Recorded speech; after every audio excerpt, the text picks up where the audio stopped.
All right, welcome everybody. Yay, it's Friday, which means it is time to talk genealogy. So welcome to the Findmypast Family History Expert Hour. My name is Jen Baldwin. I am the research specialist at Findmypast. We are excited to have you with us. As always, we hope everybody's had a great week. And of course, I have a guest today, as you can all see. So as you start to say hello in the comments, I am absolutely thrilled to bring back actually to our series, because we've done this before, Paul. It's been a while. It's been a while. I don't remember. So everybody, please welcome Paul Milner back to the Findmypast Family History Expert Hour. Paul, I am quite lucky to call a mentor, a teacher, a friend, a colleague, a kindred spirit, and I'm just excited to have you back to talk about all things genealogy today, Paul. So welcome. Welcome. It's great to be back again, even if I don't remember. You don't remember. So let me remind you, the last time we did this was during COVID, actually, when everybody was at home. And we talked about, I think we talked about religious records, if I remember right. Oh, okay. It sounds like something we would do. That makes sense. That makes sense to me. Yeah. We also have Liam today in the comments, so please make sure that you say hello to Liam, helping us from the operational side of these live streams. It is always good to be here on a Friday. Last time we talked about mining law. Today we're going to do a much different approach. We're going to do an Ask Me Anything with Paul and myself. So hello to Andrea from Stoke-on-Trent. Thanks for being here. And Karen is with us, of course. Thank you, Karen. If you guys don't follow Karen actually on social media, you should, because she is always in different archives. Like I've seen pictures this week and last week from TNA and all sorts of great places where she gets to go play and do research. Today she is in a sunny infield, it looks like, and sounds like having a good time. Rosie's with us from Shropshire. Andrew is in Lancashire. Jan, also in Shropshire, nice and sunny. Paul, weather report from your neighborhood? It's a very important way to start the nice and sunny and 17 degrees at the moment. Colorado, in my part of Colorado, is slightly overcast and about 17 degrees as well. So we're looking good out here. It's not blazing hot anymore, so I'm really happy about that. Actually, very nice. Yeah. I agree with that. Yes. Yeah. Hi, Ellen. Hi, Graham. Good to see you guys as always. So we're gonna jump into some conversational bits, but as you guys know, this is an Ask Me Anything, so literally any question that you have about, I mean, we said British research, but really we could go just across Great Britain and Ireland, I think. Put your questions in the comments, and let's see what we can come up with today and talk. About. Cloudy in Lehigh says Darius. Darius is out in Utah, one of our friends and colleagues, and an expert in Welsh genealogy. So you actually have a whole room full of experts today, which is kind of fun. Andrew is with us. Let's see. Reels forbid seeing comments and simultaneously hearing audio. Any chance of changing? I have no idea, Andrew, but I will definitely send that query into our social media team to see what can possibly be done about that, because I'm not sure. And then Janet is with us, of course, in North Wales. Thank you, Janet. As you guys send in your questions, Paul and I are going to chat. We'll try not to go off on a tangent, Paul. I think we might, though. I think it's possible. Impossible. So one of the reasons that you're with us right now, Paul, is because you have an incredible level of experience and background in genealogy, but you also are teaching a course very soon. So I want to make sure that we mention that. Paul is teaching this year's British Institute course. It's entitled English Research, the Fundamentals and Beyond. So Paul, could you give us just a little bit of your background and maybe tell us just a little bit about the course as well? Okay. For those of you that are listening, the funny accent is a mixture because I'm originally from northwest England, about 30 miles south of the Scottish border on the west coast, on the northern end of the Lake District. But I've been in the US since 1975. So accents become funny. Most Brits Very think I'm an fluid. American. I'm stuck somewhere in the middle of the Atlantic.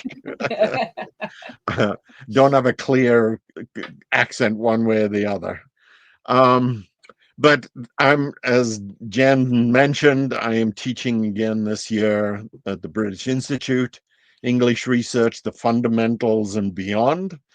I assume when people come into the class that they have some experience with English research, but since I don't know what the experience will be, I cover the fundamentals and then try to take people on to a more advanced, for those that are more experienced.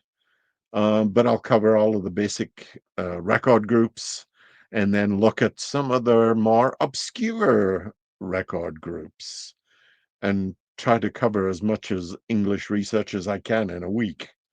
Um, the format this year, which might be of interest to those in England listening, or anywhere else in the world for that matter, is that the content of the lectures are going to all be pre-recorded. And then each day we'll have a Q&A session. And I'll set some homework to help you get into some of the record groups. But this way, and the lectures will be available a couple of weeks ahead of time. It's the week of October 6th through the 10th. And what we'll do is make them available. The expectation is that you've watched the videos ahead of the discussion time. But they'll also be available afterwards if you haven't quite got it. But that way you can watch it in your own pajamas at home in the middle of the night, whatever works for you and whatever time zone you're in, which is good, which is good. Okay.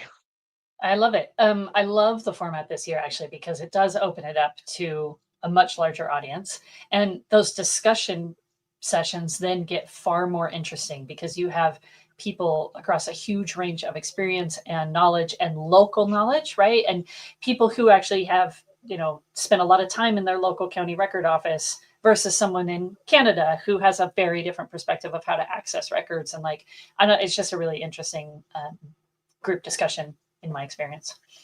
Well, and that's right, because I've had people in the past from England, Australia, Canada, and obviously the US, all in the mix at the same time.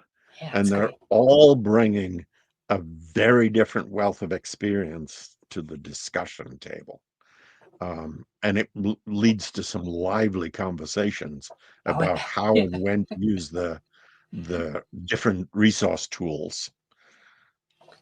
What an incredible thing. You think about, like, did you ever think 50, like 20 years ago even, that we'd be sitting here talking about having students from like on like a Zoom or something, right? Like it's wild. It's so wild.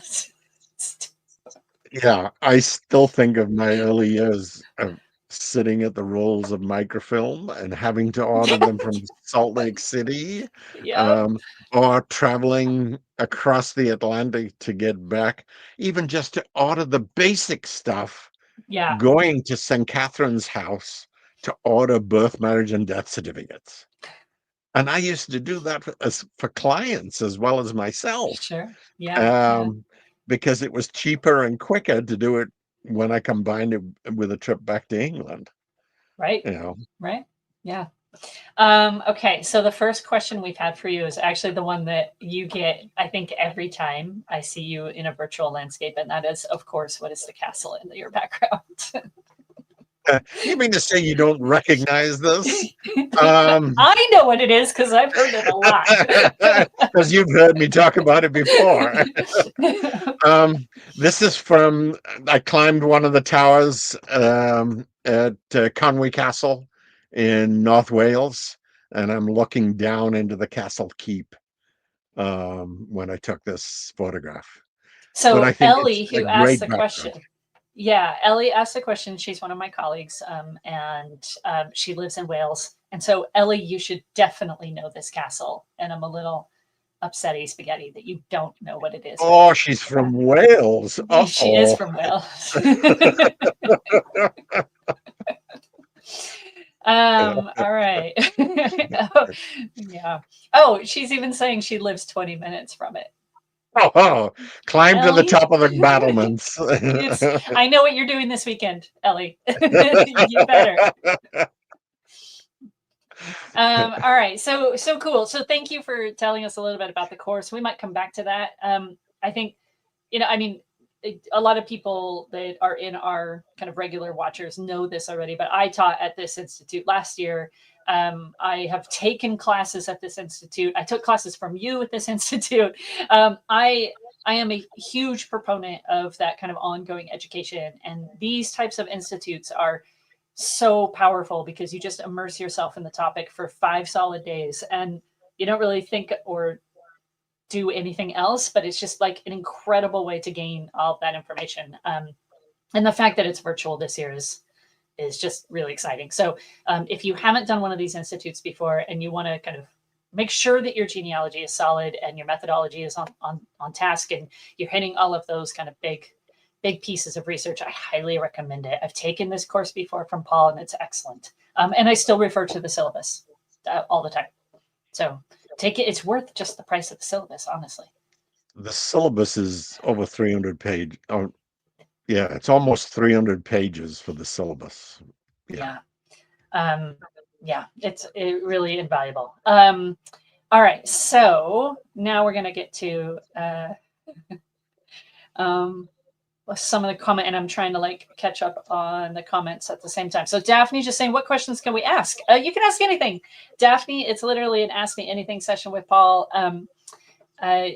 So whatever research question you have, experience question, records question, anything you can think of, I hope that someone will actually, at someday, I am going to live to see the day where Paul gets stumped.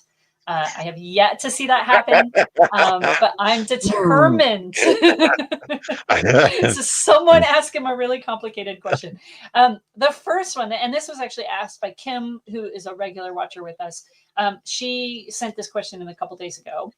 So you've had a minute to think about this, Paul, but her question is that she has ancestors that she feels like are missing from certain census records.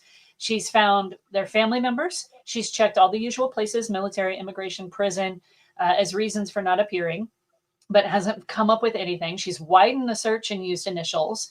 Is it possible they were just missed? And she's referring to specifically 1861, 81, 91, 1901, and 1921. Okay. It's a common question. Yep. Okay. And the first thing I tell people to do is go, well, I should say, yes, it might be possible that they're missing.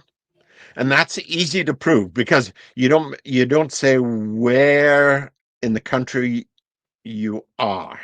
The chances of being missing from all of those censuses are, let's put it this way, I've got better chances of hitting the lottery than I do of being missing ancestors for all of those years if they're in England or Wales.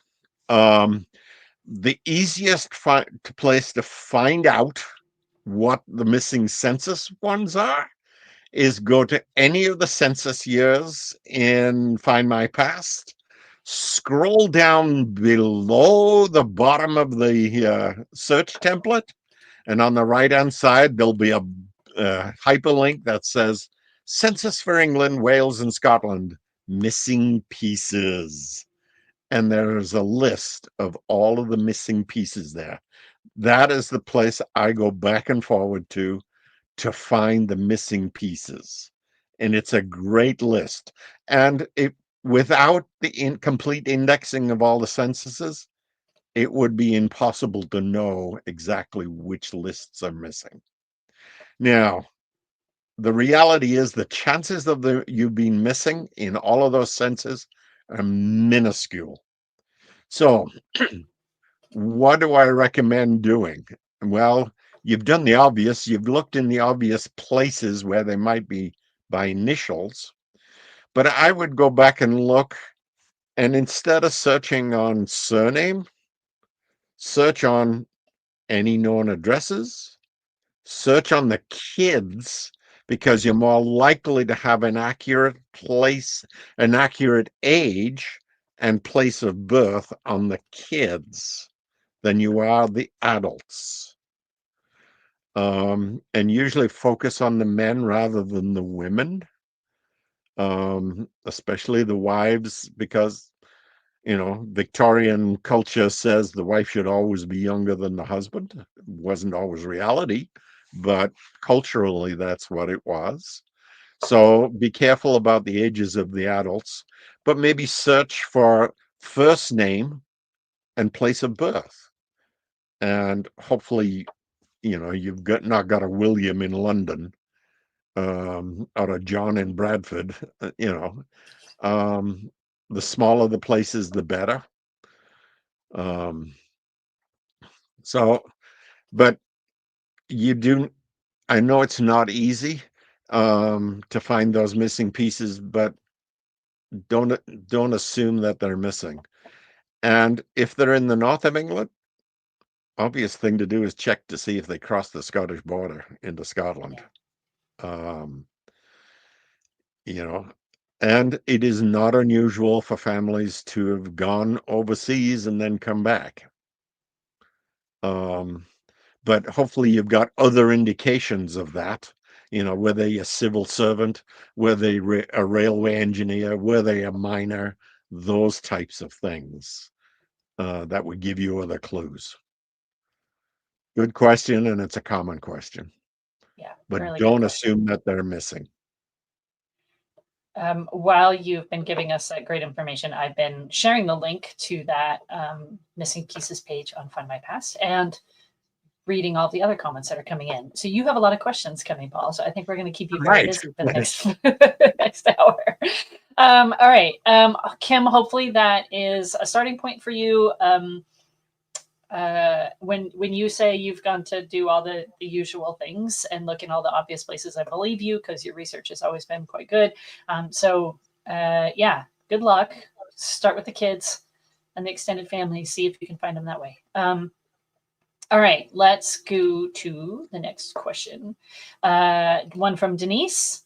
3 times great grandfather's birth certificate, but born at sea. What should she do? Okay, how can I find? It's born at, well, the question is what time period. Yep. But it's one of those. Born at sea is another one of the miscellaneous indexes. Um, does Findmypast have the miscellaneous indexes? I Yeah. thought they did. Yeah, they do. For births at sea. Do you Yep. remember exactly what it's labeled? No, but I could probably find it pretty quick.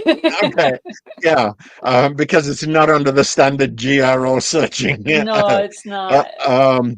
but there is an access, one of the accessor additional indexes for all of those born at sea, and usually the birth was registered where the ship docked, and then it was reported to the General Registry Office.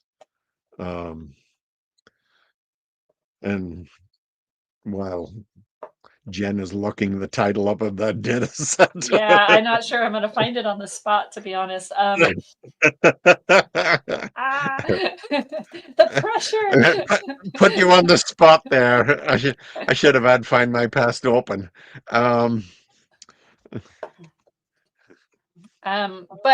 So 3 times great grandfather, it's probably still in the range of GRO, so it's not Yes, I pre would birth assume so. certificate, right? Um, um, Gosh, I at some point I'm gonna remember the name of this record set and I'm gonna share it in the chat, and it's gonna be like a minute before we end this call, and I'm gonna be like, I found it. But yeah, should be able to find it with the GRO index, Denise. Let's go to the next one while we both struggle to remember what that record set's called. Karen wants to know about if it's possible to find any information on an unknown father of her Nan through DNA. Yes. Yes, you the can answer is find, yes, Karen. yes, the answer is yes. Yeah, you want to, but um, let's approach this the other way. The answer to the DNA question is yes. You just got to Yeah. find the right matches. But let's approach this the other way. What, since we're talking grandmother, well, obviously I don't know the time period we're talking about, but let's assume, and this may not be right for your grandmother, Karen, but let's assume that it's pre-World War One. Then you've got two sources to be looking at. One is the parish chest materials. These are the materials generated by the churches when they're working in their civil capacities.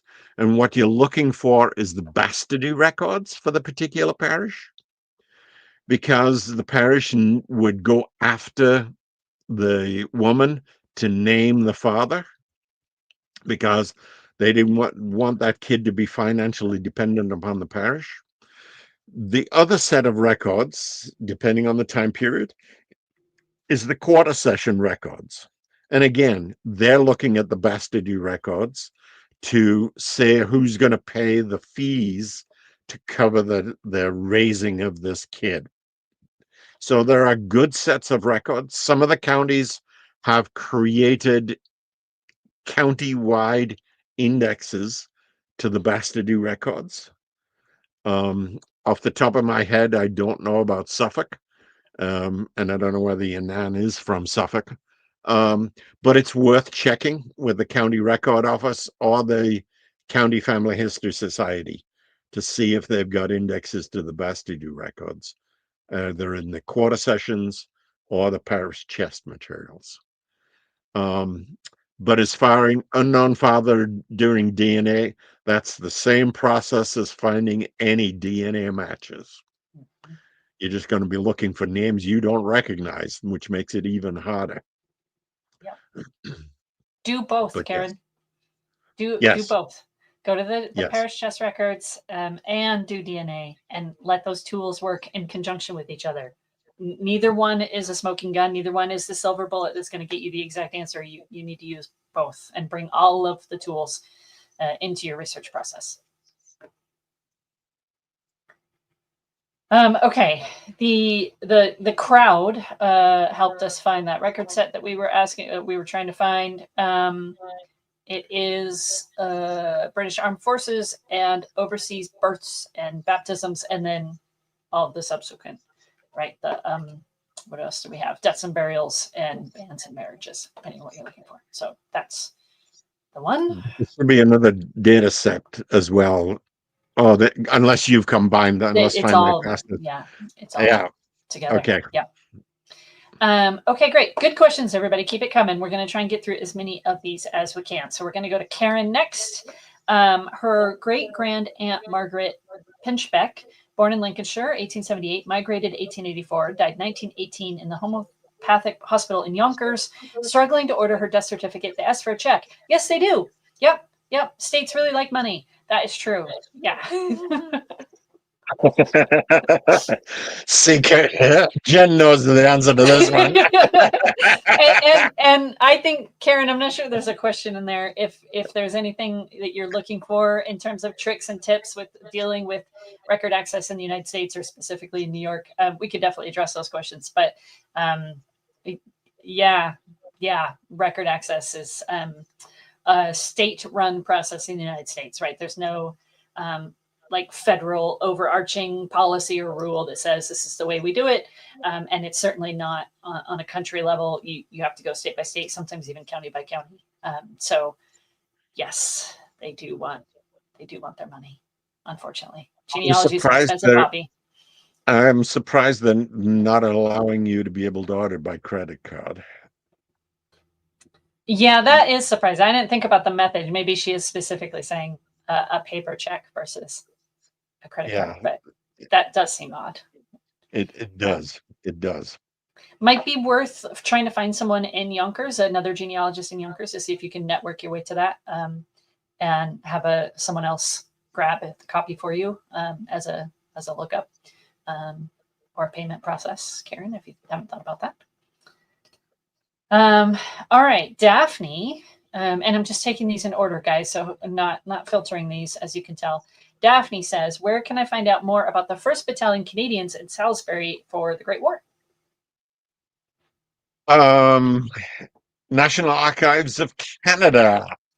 Yeah. The Glenn Wright has an excellent book on tracing your Canadian World War I ancestors. Yeah. His military ancestors. He was on staff at the Library Archives Canada and really knows those records. His name again is Glenn Wright with a W. I'm gonna put a link to a website that has his book. Okay. In the comment. Good. Thank you. Thank you. But that's definitely, but it's Library Archives of Canada. Go to, and they're updating their website. It is, from my opinion, it is not the most user friendly. Agreed. There are certain things they haven't quite got the hang of, but I think they've got all, I think now they've got all the World War I records online. But it might take a little bit of reading on the new website to fully get access to it. But that's where you're going to look for it. Yep. And I will second the recommendation on Glenn's book. It's very good. Let's see. Where am I? I lost my spot in the thread, actually. How do I find my mom's sister's death certificate? So her aunt's death certificate, I guess. Aunt's death certificate? Okay, so I'm assuming this is relatively modern. Yeah, it's got to be. You need to know when she died, and then go to, well, Findmypast index goes up to 2007. Something like that. It's 2000, the one I yeah, use every deaths. day. I should probably know it. Yep, 1837 to 2007 for the deaths. The question is it after that? Can you go to the GR? I'm not used to modern. I think you can still look at it on the GRO, but to order it, you have to go through extra steps to prove that you have no. No, you don't have to think prove you can. relationship at all. You don't have to prove relationship at all, but you will have to order a full certificate. Yeah. Oh, that's what it is. Yeah. So you'll have to pay the full price of the £15, whatever it is currently. For the Isn't full it funny how we can just rattle off stuff about things that happened 200 years ago? But if you ask us a question about something that happened in the last 20 years, we're like, right. Right. I just know how to get it. You walk into the local cemetery house office and get the certificate. Or you talk to the relatives. Does your aunt have a kid that's probably got a copy of the certificate? When my uncle died, I got the copy of the death certificate from one of his kids. Saves you the money. Yeah.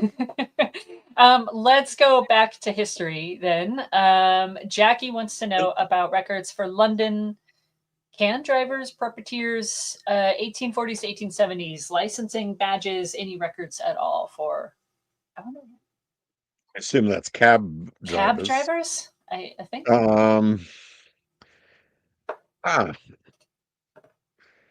Licensing of badges. Well, London Metropolitan Archives is where I would start.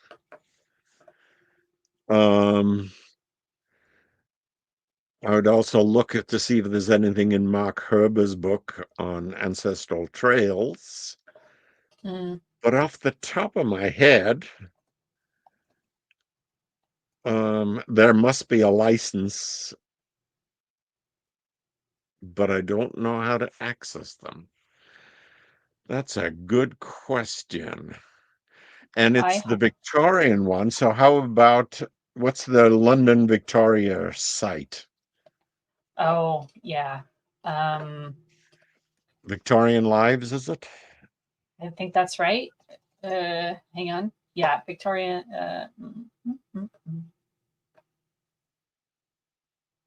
There's a Victorian research web. Lots of online Victorian sources. And she's looking for actual records. This is me turning around to my bookshelf to actually pull something off the shelf and like see if I can find it for her. Yeah. The book that Paul mentioned just now is Ancestral Trails by Mark Herber. I almost said Heber. It's actually available in Internet Archive to borrow. It's another good one. If you don't want to purchase it, you can borrow it from Internet Archive like you borrow something from a library. But it is worth having on your shelf as well. Oh, yeah. Putting that link in the chat. Also for everybody, London Capture. I can't think of anything at TNA off the top of my head, but I do wonder. No, I would assume it's going to be London specific. Yeah, I would assume it's going to be at London Metropolitan. Yeah. That's certainly a good, somebody put a link in about taxi history. Karen put a link in about history of cab drivers. That's good. That's good, Karen. Yeah. Thanks. But I wonder about actual records.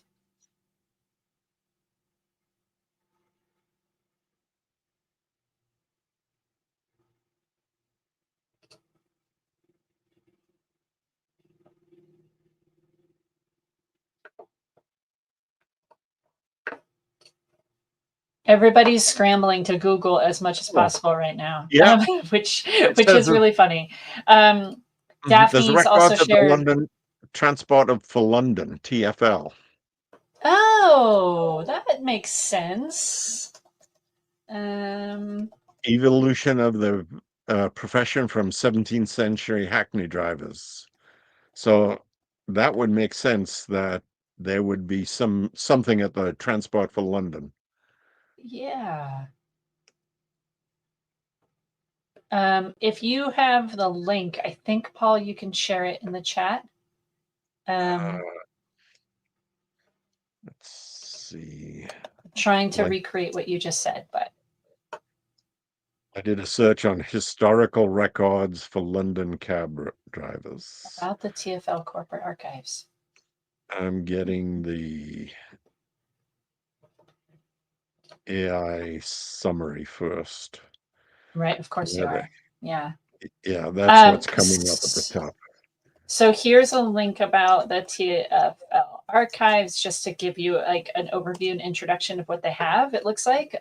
So that is, yeah, I think that's probably the best option. Looks like they've got some digital collections, but an online database, and then of course, whatever they have sitting that's not digitized.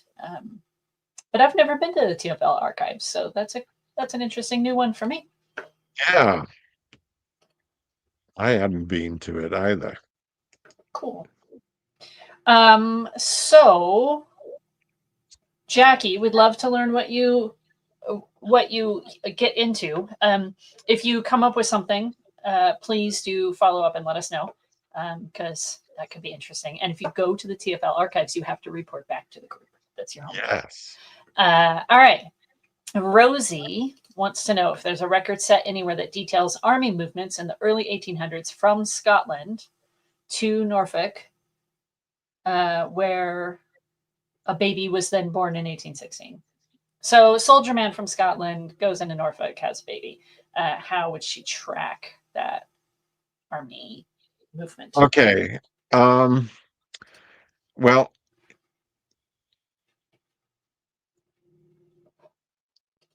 okay, so we've got a kid born in 1816 in Norfolk. So usually it tells you what the regiment is. And then look for the soldiers' attestation records. They're available on both Findmypast and Ancestry. To be able to access the soldiers' attestation enlistment records. And they will often give a place of birth or where they're from. But yes, there is lots of, you'll need to get into registration. You need to get into you'll need Try again. my brain is working faster than my tongue this morning. Yep. You need to get into the regimental histories if you want details on actual movements. That's the easiest way. Yeah. White's book on British Army regimental histories is the best resource to find out about them. Many of those were published in the 19th century. So if you do a search for the regiment in Internet Archive or Hathi Trust, there's a high probability you'll come up with a regimental history. And the Victorian ones tend to be more detailed than the modern ones. So they get into the minutiae of when they march from where to where. Yes, you can do it for a particular soldier. And the way you do that is that the National Archives records in the quarterly musters, but they have not been digitized. So you got to go to Q for those. At least most of them have not been digitized. And it is slow work because it means 4 volumes for every year. So it does take a while to follow your soldier through the records in those early to mid 1800s. I've done it, but it does take time. You can do it, Rosie. Yes. You can do Okay. it. Mhm. And I hope everybody's picking up on the trend here that just about every answer that we give comes with a book recommendation.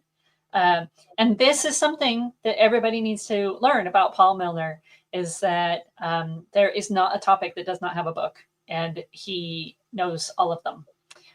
He knows every single book ever published. I'm pretty sure. Which leads me to, we're going to just pause for a second on these questions. One of the questions that I have always wanted to ask you, Paul, is how do you find the books? So I spent a lot of time browsing like used bookstore websites for interesting books of different titles on different subjects. How do you find all of the books that you eventually purchase? Okay. To find reference to the books, recommendations for books. So if I read an article on apprenticeship records or British military and the Napoleonic Wars or the Royal Marines in the mid 1800s, I look to see what those books or articles are referencing.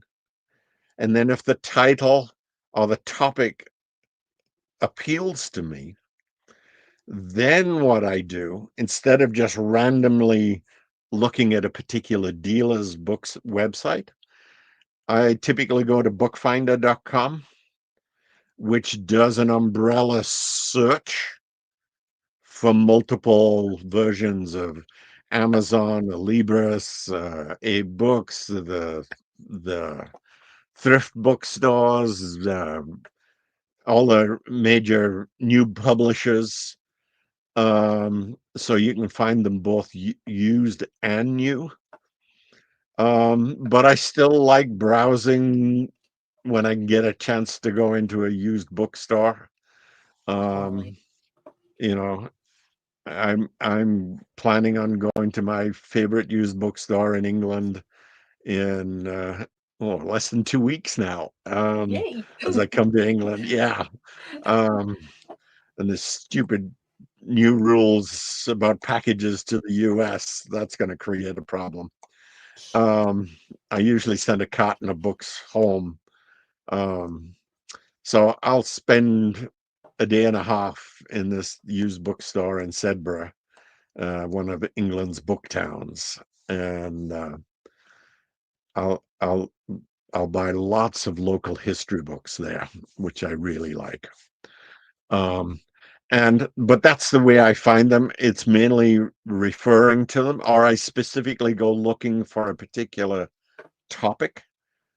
Yeah. Um, and it can get into obscure stuff, Oh yeah, and those the best stuff. yeah, I just bought I bought a book on ambulance trains for the Battle of the Somme.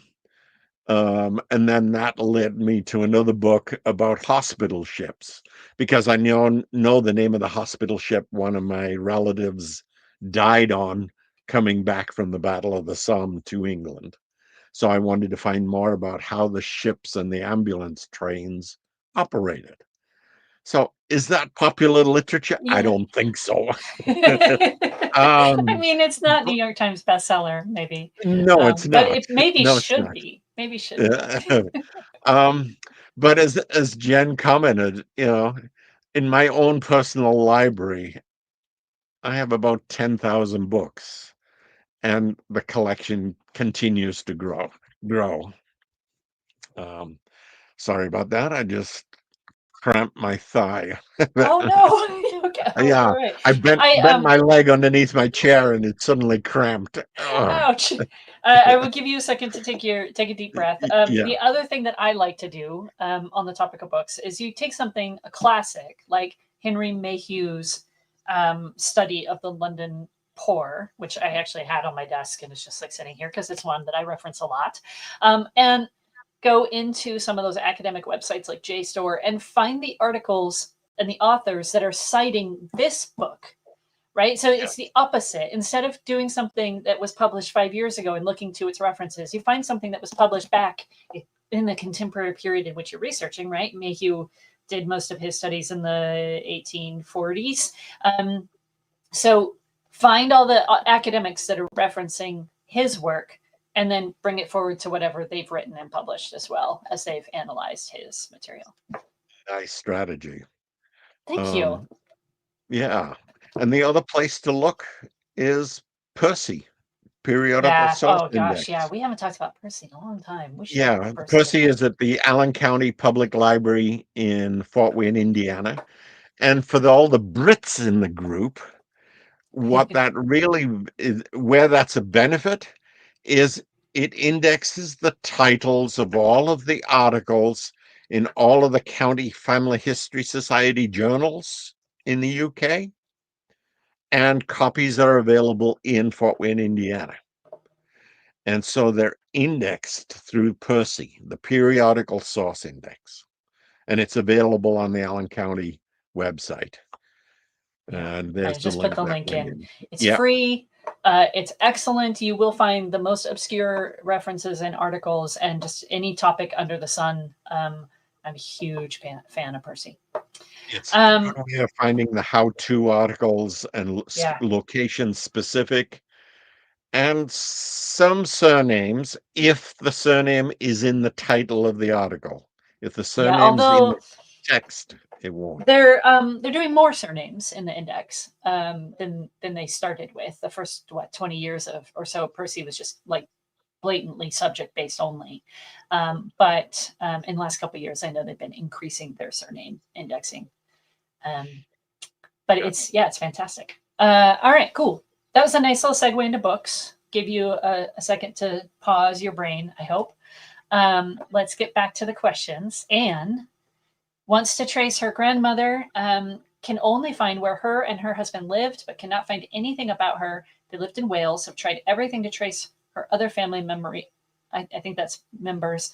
Cannot find anything on a traceable marriage. So I think the question here is, how can she find the marriage? Possibly, we don't have a time frame. We only know it's in Wales, and just kind of general guidance on understanding more about how to research kind of the daily experience. Well, which is a big, broad question, right? Like it is. It question. is, and the place. I know you don't want to hear this. The place to go for that is go to the marriage index on Findmypast or Ancestry, either one, and look at the marriage index. I'm assuming this marriage, since it's your grandmother, is post 1837. Then look in that index. The other option, and you may not want to hear this, is that they didn't get married. And in which case, I would highly recommend Rebecca Probert's book on marriage law for genealogists. And it's inexpensive. It's, I think, $15. I assume it's less in pounds, from Amazon. But there's a second edition out of it. So that is the guidance to tell you what the marriage law was. But you need to figure out, did they actually get married? Or was there another relationship?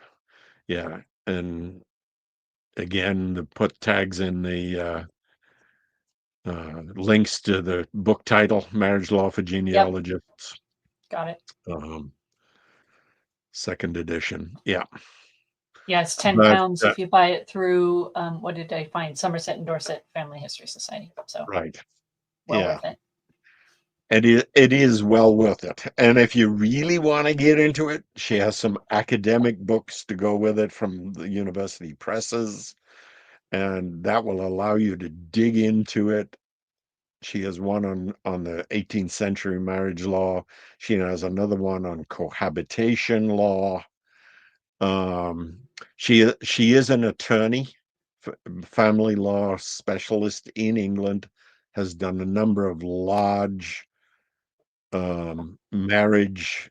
genealogical marriage surveys, and looked at lots of details on both what the rules are and what the exceptions to the rules are. Her books are very, very good and dispel some of the myths that are propagated in some of the other earlier writers about English marriage law. Does that answer that question? I think so. I think that's a good start, at least. Yeah.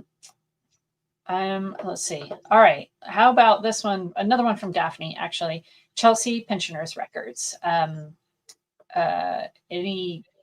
kind of words of wisdom, I guess, with using Chelsea Pensioners? It sounds like she's already found it, and it's almost given in the thread as like a suggestion to someone else's question, maybe. But let's just do a quick little 2 seconds on Chelsea Pensioners. Yeah, Chelsea Pension Records. They are excellent. They are. But you've got to get to be a point of a pensioner to get them. So it doesn't list every soldier. So the ones that don't get included in the pension records are those who died in the army and deserters. So those are the two groups that you may, so if you've got one of those, a deserter or somebody who died in service, then you need to look at the regimental muster books that I've already talked about. But yes, the Chelsea pensioner records will tell you about any British regiment. That includes the Scottish regiments, because they're part of the British Army, at least after 1707. Great. That's good. Let's do Ellen's question. I am going to answer this one because I love this question. What's the likelihood of finding the name of the ship my ancestors sailed on to Massachusetts during the Great Migration in the 17th century? Ellen, I have ancestors that came to Massachusetts in the Great Migration in the 17th century, so I know these things. It's excellent. So here's the thing. There's not a lot of records. There's certainly no passenger list as we think of them in kind of modern period. But there are some collections out of TNA, very small, that have been digitized and are available. There are lots of published works on the Great Migration, so those are definitely worth pursuing. But Findmypast has a couple that you should definitely look at. The first is the Registers of Licenses to Pass Beyond the Seas, which is just the most delightful title ever created for a record set. Most of them are people going to Europe, especially soldiers, but they're my own ancestors in that record set, and the records are gorgeous. They're absolutely beautiful. And then the other one is early immigration from Britain, 1636 to 1815. I will put both of those in the comments. They are some of my favorite record sets. They are heavily underutilized, unfortunately.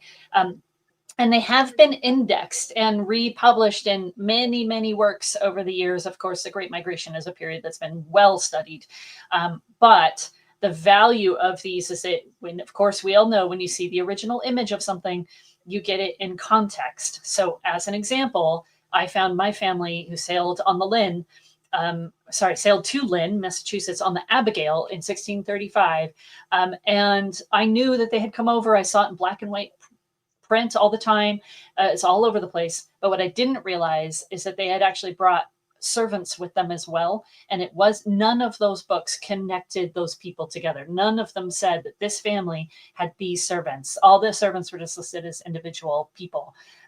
It wasn't until you see the original that you kind of realize, oh, these servants are actually being brought with this family. They're all essentially on the same ticket, if you will, to use a modern verbiage. So keep in mind that these records are hard to find, and there's not very many of them. But if you find them for your ancestor, they are incredibly valuable and give you so much more than the ship name. Paul, any other thoughts? Oh, that was a nice summary there. A very nice summary. I love these records. There's nothing that bothers me more than people saying there's no records of ships or passengers from this period. There are. They're not as massive. They're not as easily defined, right? They're not easy to read because you have to be able to read the secretary hand and all of that, but like they do exist. So I shared the links in the chat. Right. I'm gonna get off my pedestal there and like pull myself down off of that. That's one of my favorite topics. Thanks for asking that question, Ellen. It's a fun one. Okay. Let's see. Oh gosh, and it's almost the top of the hour. That is crazy. This went by so fast. Okay. I think this one will be quick, and then I think we'll have time for another one. Jillian wants to know, she's been trying to get hold of a military record, but for a friend's great-grandfather, so that puts us, definitely pre-World War I. Is there any reason why it wouldn't be given out? Well, she's asking because it hasn't been given out. So the question becomes, did the person continue to serve after World War I, which would mean he would be in the track of the Ministry of Defense records, not at the National Archives. But all of those Ministry of Defense records are now being transferred to the National Archives.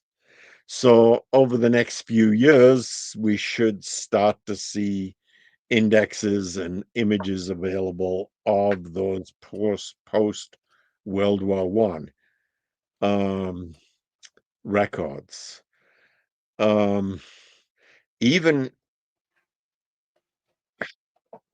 Even somebody who continued in service after World War One. There should still be the medal index cards, Yeah. for instance, should still be accessible, which would at least confirm regiment and which theater he was in. It may also give you access to wounded registers or prisoner of war records that were available for the World War One. But is again, if he continued working in the army, then his attestation records probably would not be. It's also Um, possible that the record doesn't exist anymore. correct, right? Because if we're talking World War One, then you've got the burnt record series because Yeah. they didn't survive the onside fire during the Second World War. So there's a lot of the soldiers' records that were destroyed. The most comprehensive list of people who served is the produced by the Western Front Association. They're available on Fold 3, and it's the pension records. Yeah. I don't remember exactly what they call that either. Yeah. And I'm but that's probably not going to be able that, to find it that fast. yeah, but it's on Fold 3. The index is on Ancestry, but the actual records are on Fold 3. So you would need a second subscription for those. But that's the most comprehensive list of those who served in the First World War. Yeah. Okay. We have 3 minutes left. Oh, I know. That's crazy. There were a couple of questions we didn't get to. I'm sorry about that, everybody. But we did try to cover as much as we could. Let's see. There were a couple of questions about the US. So we didn't get to those. There's one from Kim about a Virginian born ancestor struggling to find any records of baptism. She later moves to England. Baptismal records are not consistent in the United States, Kim, like they are in England. So you'll have to go to the state level. I would recommend the Library of Virginia as a starting point to learn about baptismal records in the state of Virginia and where they might be found. There was another one about, and I'm just doing these really quickly. Sorry, guys. There's another one about records in the state of New York, and I just lost it. And I want to say it was birth records. Again, there we go. Death records from the state of New York. Again, states manage their records in very different ways. So you could start at, depending on if it's New York City or New York State. New York City has its own archive, municipal archive. New York State has its own archive and library. So figure out which one of those you need, depending on location, for the death record. And then you'll find instructions about how to order a death certificate on those websites. The New York Genealogical and Biographical Society is also a fabulous resource. It should have a blog and telling you how to find death records. And then there were a couple more longer questions that I don't think we'll be able to get to, but maybe we can get to them after the hour, like in the comments or something, if we go on Facebook and do that. Any last thoughts, Paul? We literally have 1 minute left. We could probably go over just a smidge.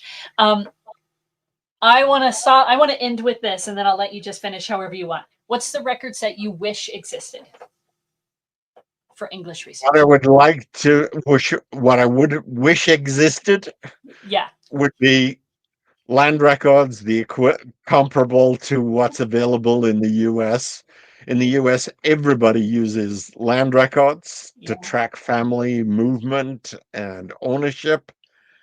And other than Middlesex and Yorkshire, they're almost non-existent in England.